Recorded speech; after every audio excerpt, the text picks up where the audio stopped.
Et nous vous retrouvons après le journal pour la suite de cette émission. Le PAM s'inquiète des conséquences des sanctions de la CEDEAO. Nous parlons donc toujours du Niger. Le 14 août, ce 14 août, le Programme alimentaire mondial a adressé une note à plusieurs associations humanitaires nigériennes. L'instance des Nations Unies s'inquiète des conséquences de la crise politique et des sanctions de la CEDEAO sur la situation sécuritaire et sur la situation plutôt, la sécurité alimentaire au Niger. Excusez-moi, le PAM évoque d'abord l'inflation et les pénuries des produits alimentaires, mais l'organisation s'inquiète aussi des conséquences des sanctions sur l'agriculture. Les producteurs souffrent de la fermeture des frontières car ils dépendent des exportations vers le Nigeria et le Bénin. Surtout, l'organisation dit craindre pour la suite si des exceptions ne sont pas apportées à ces mesures prises contre le Niger. Je commence par vous, Robert Kossigan-Akwete. Finalement, les sanctions pèsent tellement sur le Niger que les organisations internationales en parlent déjà. On en est qu'à 2 semaines. Oui, vous savez, bien avant même les sanctions, il faut reconnaître que le Niger vit sous le joug de la famine et le PAM, le programme, je crois, alimentaire mondial, agit beaucoup dans différentes régions du Niger. Et vu qu'aujourd'hui, le Niger n'a plus accès, voilà, aux pays de l'Interland, aux pays qui ont la mer en partage, d'où viennent alors ces provisions, ça ne fera qu'accentuer la famine. Le PAM parle du Nigérien lambda et craint que s'il n'y a pas une solution qui puisse amener le dégel de ces sanctions-là, voilà, là où c'était médiocre deviendra pire. Et donc, il ne fait que tirer la sonnette d'alarme, pas à la CEDEAO, mais aux poutistes, de savoir raison garder, de rentrer dans les négociations. Parce que vous allez constater que toutes les délégations sérieuses envoyées par la CEDEAO ou l'UA ont été reçus qu'à l'aéroport, ils ont rebroussé chemin. Ça voudrait dire que jusqu'alors, les poutistes même ne prennent pas la mesure de la chose. L'importance de rentrer dans les négociations et de trouver une sortie heureuse de cette crise. Le Premier ministre au Tchad a annoncé que le pays est désormais disposé à recevoir, à discuter en tout cas pour vous savez, de la situation. Vous savez, le Premier ministre, c'est lui. Qu'est-ce que je dis? Le Premier ministre, non mais pas les poutistes. Le Premier ministre, je parle de la c'est l'alerte, cette alerte du PAM n'est pas tombée dans les oreilles des sourds. Ça va faire réagir peut-être les responsables de la CEDEAO parce que si je prends le Mali, entre-temps, il y avait eu cette sanction contre eux, mais ça a été levé en faveur des populations. Oui. Mais on n'est pas encore à ce stade parce que, vous savez, ce qui a poussé les Maliens à faire partir IBK et qui a suscité la prise du pouvoir des soldats n'est pas la même chose au Niger. Voilà, le Niger était prédisposé à avoir un chiffre de croissance, un taux de croissance à 2 chiffres en année 2024. Quand on prend la gestion économique de Bazoum, c'était quand même plus ou moins positif. Et donc moi je dis aujourd'hui, il va falloir que la CEDEAO et les poutistes trouve rapidement une solution négociée à cette crise pour qu'il y ait levée de ces sanctions parce que ça pénalise et les Nigériens et les pays voisins du Niger. D'autant plus que, voilà, si nous prenons par exemple le transport, ceux qui transportent les marchandises d'un port de nos pays qui ont la mer en partage et le Niger, ils ont des manques à gagner. Tous ceux qui profitent de ces trafics ont des manques à gagner. Ceux qui ont commandé des marchandises pour les vendre sur place au Niger ont des problèmes. Ceux qui ont leurs sous dans les banques ont des problèmes et donc il devient nécessiteux de faire en sorte que d'ici les jours à venir, il y ait alors une solution pour que voilà, les sanctions puissent être levées et que les Nigériens trouvent à manger, puisque le Niger est un pays sahélien et donc il faudrait que nous tenons compte de ces différents facteurs et que les poutistes même voilà, réalisent qu'il urge qu'ils trouvent une solution le plus tôt que possible pour permettre alors aux populations de trouver de quoi manger. Pasteur, le PAM s'inquiète de la situation, des conséquences des sanctions prises par la CEDEAO à l'encontre du Niger, conséquences qui se répercutent généralement sur les populations. Oui, ben si 60 ans, après 60 ans d'indépendance, nous ne sommes pas capables de nous nourrir et que sans PAM, on ne peut pas se nourrir et que viennent encore les sanctions de la CEDEAO, alors vous comprenez. Ça, c'est notre incapacité. Les 60 ans, non, mais indépendants, le commerce se fait entre États, donc je suis d'accord que le commerce se fait entre États. Moi, ce que je dis, des impacts. Programme alimentaire mondial et consorts, ben, c'est des trucs de l'ONU ben, qui nous font, qui nous laissent sans réagir, c'est-à-dire nous laissent dans des situations anormales. On ne peut pas comprendre. Alors, pourquoi dans les autres pays, les pays développés, on ne voit pas les programmes de PAM en tant que tels? Les programmes de PAM sont toujours orientés vers les pays du tiers-monde. Parce que nous sommes dans le besoin. Et nous avons accepté être dans le besoin à plus de 60 ans après nos indépendances. C'est de ça qu'il s'agit. Sinon, en principe, si le Niger s'auto-suffisait en alimentation, il n'y aura pas de problème. Donc c'est de ça. Il s'agit des gouvernances qui n'ont pas permis au continent d'être un continent responsable, un continent autosuffisant. Et maintenant, le Niger est dépendant de ces programmes-là. Et puis maintenant, on ferme les frontières. Les sanctions sont là, mais la vie ne va que s'empirer. Ça, on n'a même pas besoin, le constat même à vue d'œil, le constat peut se faire à vue d'œil. On n'a pas besoin des experts pour le faire. Le constat peut se faire à vue d'œil. Et donc, est-ce que c'est ça? La CEDEAO veut maintenir ces peuples dans la servitude, dans la faim, dans la misère. C'est ça la CEDEAO veut? Mais c'est la question. Alors, dans ce cas, la CEDEAO ne serait plus la CEDEAO des peuples, mais la CEDEAO des dirigeants, des chefs d'État. Donc, c'est ça. Donc, la situation, est-ce que le message là, ça va parvenir à la CEDEAO pour qu'elle sache que les sanctions, on a vu au Burkina, on a vu au Niger, on a vu même à Guinée.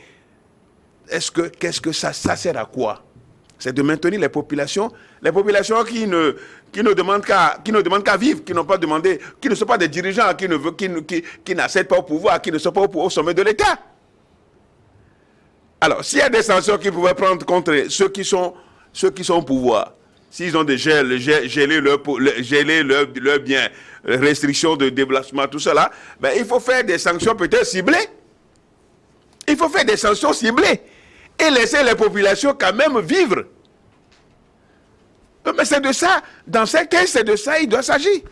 Que de vouloir punir tout un peuple, de punir des millions de populations parce qu'on estime qu'il y a un coup d'État. Alors ça, je crois que la CEDEAO doit vraiment abandonner cette voie-là et opter pour une autre voie, celle qui concerne les sanctions ciblées. Ça pourrait quand même... Aujourd'hui, la situation, elle est là. Mais au même moment, la CEDEAO doit savoir que c'est toute la sous-région qui est pénalisée dès que... C'est une chaîne. Vous prenez une chaîne, dès qu'un maillon manque, toute la chaîne est en difficulté. Ça ne marche pas. Dès qu'un maillon manque, la chaîne ne peut plus exister. Et la CEDEAO doit savoir que les sanctions ont été contre-productives. Et même, je crois, la Cour de l'UEMOA, entre-temps, la Cour de l'UEMOA au niveau du dossier de Mali, là, la Cour de l'UEMOA avait jugé ces sanctions illégales et injustes et autres a demandé le lever. Mais la CEDEAO va encore sur cette voie. Non, ce n'est pas normal. Ce n'est pas normal. Donc la situation qui est née de ce renversement de régime ne va que empirer la situation des citoyens. Mais les militaires, eux, ils sont là. Eux, ils mangent. Ils ont tout à leur disposition, ceux qui sont au pouvoir. Mais c'est les peuples qui vivent la misère. Et la CEDEAO ne doit jamais perdre de vue cet aspect de la chose. S'il y a une communauté de peuples, alors il faut vraiment penser à ce peuple qui est en difficulté. Emmanuel Vivien, Tommy, le programme alimentaire mondial s'inquiète de la situation économique et surtout alimentaire des Nigériens plus de 2 semaines après le coup d'État et les sanctions prononcées par les chefs d'État de la CEDEAO à l'encontre du Niger. Il faut d'abord signaler que Le PAM, Programme alimentaire mondial, est un organe de l'ONU, tout comme l'UNESCO, et ce sont des organes qui sont pratiquement dans tous les continents du monde. C'est au niveau même des pays développés, au niveau de l'Asie, on retrouve également des antennes de ces organes-là.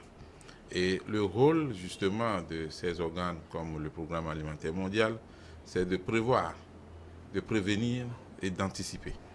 Et donc, en principe, le PAM peut dire en Érythrée, si on y prend garde, on aura un problème alimentaire dans 2 ans, dans 3 ans. Si on y prend garde à Somalie, les enfants vont mourir de faim dans 2 ans. Et donc, les dirigeants font quoi? Eux ne sont pas là pour prévoir, pour prévenir? Oui, mais chacun joue son rôle. Et donc, au niveau du Niger, qui est un pays désertique, un pays où on n'a pas nécessairement, on a de la richesse du sous-sol, mais on n'a pas nécessairement la richesse agricole. On n'a pas, comment on dit ça, le climat ne permet pas de pouvoir produire à n'importe quel moment. Il y a aujourd'hui. Mais le climat est favorable à certaines cultures. Comme l'oignon. Bien sûr, bien sûr, mais le Niger dépend en partie de beaucoup de pays. Ouais. Le Niger n'a pas malheureusement aussi la mer pour pouvoir importer ou exporter certaines choses directement. Donc, si on prend un pays comme le Togo, fournit beaucoup de choses au Niger grâce à notre port autonome. Alors, aujourd'hui, le Programme alimentaire mondial a voulu lancer l'alerte très vite. Avec les sanctions, justement, les choses deviennent plus dures pour la population. Et on risque d'assister. Vous allez voir, l'UNICEF va suivre bientôt. L'UNICEF va sortir aussi parce que si ça commence comme ça, c'est d'abord les enfants qui souffrent plus. Et après, il y a les femmes et après aussi les hommes. Et donc, si on y prend garde, on risque, en voulant punir les poutistes, de punir toute la population. Donc, l'alerte, c'est justement à l'endroit des poutistes pour qu'ils prennent des dispositions pour normaliser les choses, mais c'est également à l'endroit de la CEDEAO pour qu'elle sache prendre les sanctions. Parce que à vouloir faire du mal ou à sanctionner les poutistes, on essaie plutôt d'éliminer ou de punir les populations, surtout les pauvres. Parce que les poutistes, on a dit qu'on leur interdit de voyager, ça ne leur dit rien du tout. Ça ne leur dit rien du tout. C'est des gens qui sont assis aujourd'hui sur tout l'argent du Niger, sur les milliards, sur les banques, qui décident de la vie du pays et même de la vie des citoyens, puisqu'ils décident déjà de la vie de Bazoum. En le punissant, Bazoum ne mange pas bien, il faut le souligner. Et donc,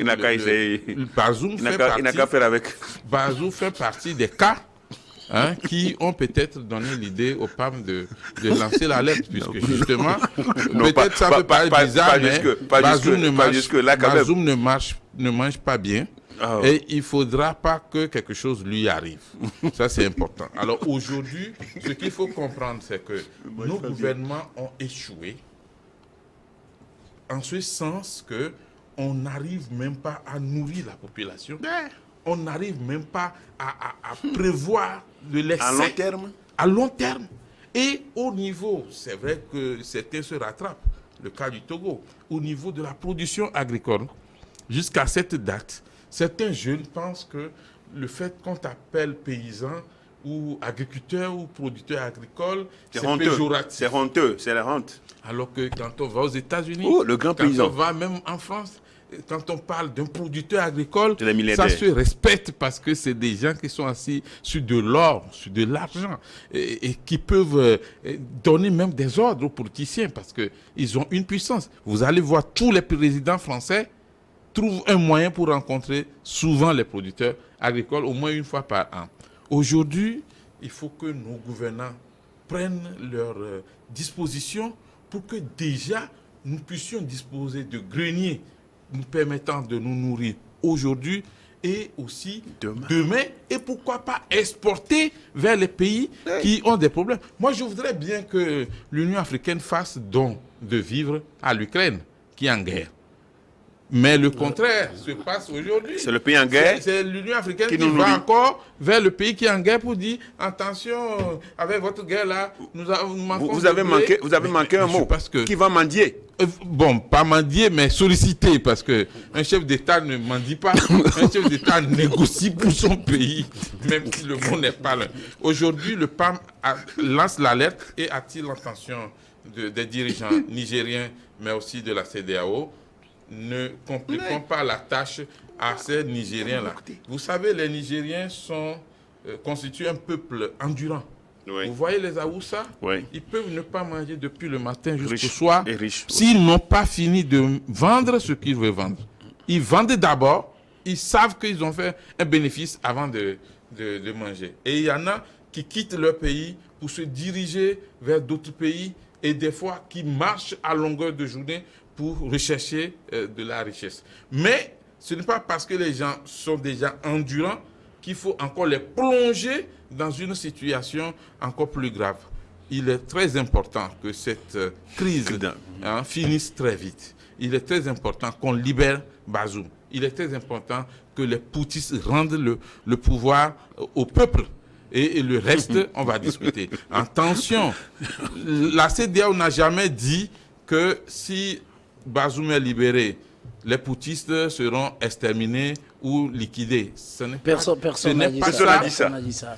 Les poutistes, parce qu'ils suivent bien les médias, les poutistes du Niger gagneraient à vite négocier avec la CEDEAO pour trouver des solutions à l'amiable, comme on le dit. Mais s'ils s'entêtent, et la CEDEAO, qui a déjà le soutien de l'Union africaine sur un plan, et de l'ONU sur un plan, si la CEDEAO en arrivait à utiliser la force, ce n'est pas bien pour eux-mêmes. Aujourd'hui, il faut penser au peuple et à son bonheur. Les Nigériens ont faim et ce n'est que le début parce que vous n'avez pas encore fait un mois. Merci beaucoup. Nous allons marquer la pause puis on retrouve pour la dernière partie de cette émission.